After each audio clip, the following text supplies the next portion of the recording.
一节书本之外的社会课，一个陪你成长的摆渡人。大家好，这里是星河摆渡。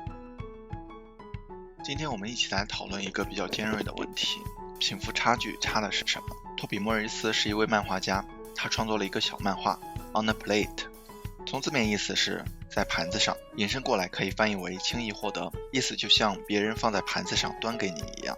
漫画里描述了在贫穷与富有两个不同环境中长大的孩子，怎样一步步走上完全不同的人生。这个小漫画收获了超过20万个好评，看完它很多人都会深深陷入思考。左边这个孩子叫理查德，他父母都有一份比较不错的工作。右边这个孩子叫宝拉，他父母的工作就相对差一些。理查德的房间温暖干燥，他家书柜里装满了书，冰箱里也装满了食物。宝拉的房间除了人来人往，也没有什么东西了。他住的房间潮湿嘈杂，他总是生病。理查德的父母为孩子倾心付出，他们会经常陪伴他，鼓励他。好孩子很聪明。宝拉的父母也想为孩子倾心付出，所以他们要打2份工。他们没有多余的时间来陪伴他，教育他，只有将他独自留在家里看电视。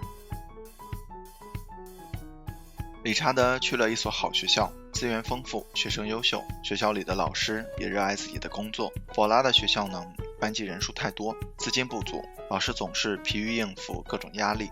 理查德父母对他期待很高，看着他的成绩会说才 B 加，天哪，看来我们要给你请个家教了。但是宝拉的父母对他的成绩观念就有点不同了，看着他的成绩会说 B 还不错。这样的差异年复一年，上了大学的理查德可以由父母为他支付学费，自己完全不用担心钱的问题。宝拉一边读技校，一边还要努力工作，他需要承担学费，同时他还背负着债务。这些效应慢慢在两人身上积累，变成他们人生中不可忽视的差异。当他们准备进入职场的时候，理查德的爸爸对他说，我有朋友在那儿工作，只要我打声招呼，你就能去实习。就这样，理查德像接过盘子一样简单，得到了一份实习工作。宝拉的爸爸生病卧床不起，他很担心。爸爸对他说，我没事，孩子，你应该先完成学业。他们的人生正一点点改变，差距也一点点拉大，这在申请贷款的时候尤为明显。理查德去贷款的时候，经理对他说，恭喜你，你的贷款被批准了。宝拉去贷款的时候，经理对他说，我们帮不了你，或者你去另外一家试试。或许因为别人如此待他，理查德开始相信他值得被别人好好对待，他的成就都是靠自己。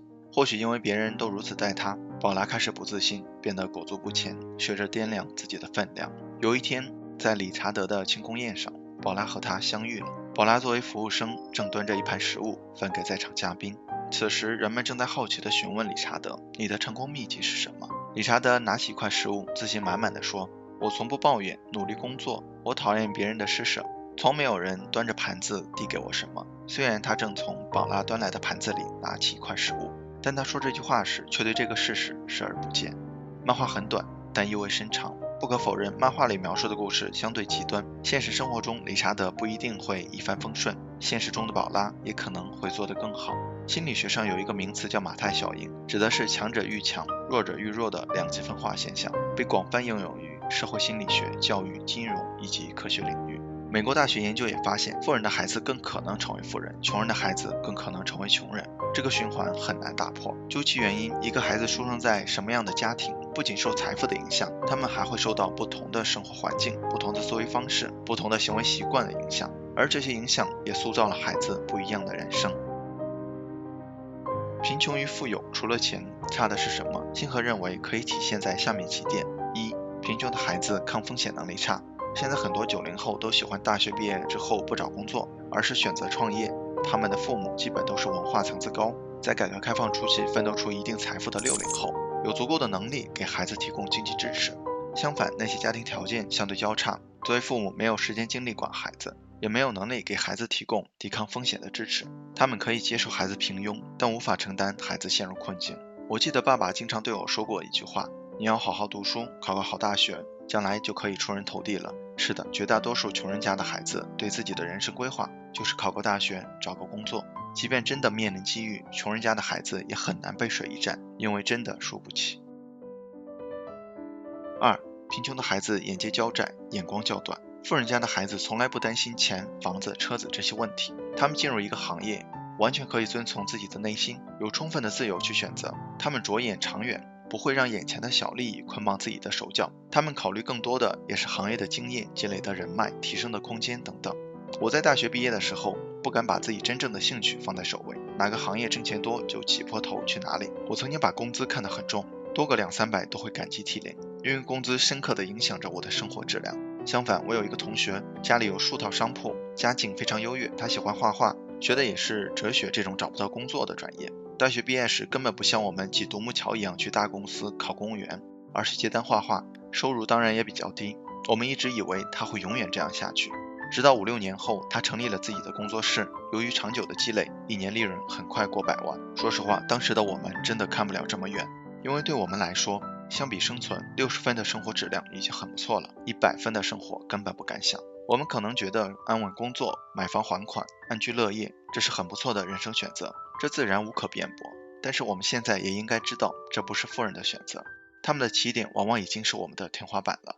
知乎上有个人说得很现实，站在巨人的肩膀上和站在平地上是完全不一样的，你的高度不一样，你看到的自然也不一样。3. 贫穷的孩子思维方式较局限。如果你以为富人只是有钱而已，那你的思维方式就比较局限了。财富只是一个表象，更重要的是生活环境、社会资源和优质人脉。富人的孩子可以每个假期都去世界各地去旅游，而不是打暑假工来填补家用，可以参加各种培训，听各种讲座，而不是单纯从课本里接受知识。他们想的是用钱怎样才能变更多钱，而不是怎样才能挣到钱、存到钱。通过父辈的耳濡目染，富人孩子的思维方式要比穷人家的孩子开阔得多。他们懂得怎么投资，怎么让钱为自己工作，而不是自己为钱工作。这里不得不提《穷爸爸富爸爸》这本书，书中比较生动形象地描述了穷人与富人的思维方式的差异。穷人会不停地打工赚钱，然后全部消费掉，接着又去为钱工作，慢慢进入一个恶性循环。而富人则更清楚投资与消费的区别，不断地用钱帮自己赚钱，从而产生一个滚雪球的效应。4. 贫穷影响孩子的性格。这个其实也是因为贫富环境差异引起的。富人往往在生活中和工作中顺风顺水，而贫穷光是生存都已经用尽了全身力气。现代社会嫌贫爱富的心理是普遍存在的，例如当一个人富裕时，就会有人过来巴结讨好他，而他一旦陷入困境，身边的人就会对他嗤之以鼻。就像理查德一样，在上学、找工作、贷款中，社会都表现出了满满的善意，而宝拉却处处碰壁。在顺境中保持良好心态是一件很容易的事情，但在逆境中就完全不一样了。一次次的打击不断的试探心理承受的底线，保持积极乐观的心态是非常困难的。贫穷让人消极，让人颓废，让人易怒，让人自卑，这些特质塑造了贫穷的性格。这4个方面让不同家庭出生的孩子在日后的成长轨迹有了天壤之别，所以贫富差距真的不只是钱。朋友们应该看过金庸的武侠剧，那些高手光靠外功是练不成绝世武功的，内功心法往往比外功更重要。财富也是一样，有了富人思维，可以逐渐积累财富，变成富人。不知道大家有没有看过1942？电影中张国立的一句话非常经典，虽然他们在逃亡，但是他对长工说：栓柱啊，到了山西就不怕了，我有怎么能成为地主的方法，用不了几年，我还是地主。而富人如果没有富人思维，也会逐渐走向衰落的。我们听过很多关于中彩票一夜暴富的故事，他们开始肆无忌惮地买豪车、豪宅，买各种奢侈品，去世界各地旅游，把钱挥霍一空之后，又回到了贫穷的生活。我们需要培养自己的富人思维，或者叫财商，跳出贫穷的陷阱。面对金钱的态度，除了积极的面对，还要勇敢地挑战金钱的可能，不给自己设限，让生活中的我们在面对难题时多去思考做什么我们能变得有钱，而不是有了钱我们就能做什么。好了，今天的内容就到这里了，谢谢您耐心观看。如果您有任何建议和想法，欢迎在下方留言。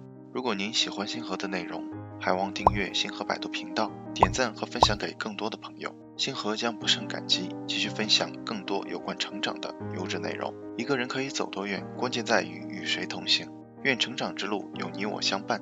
这里是星河百度，我们下期不见不散。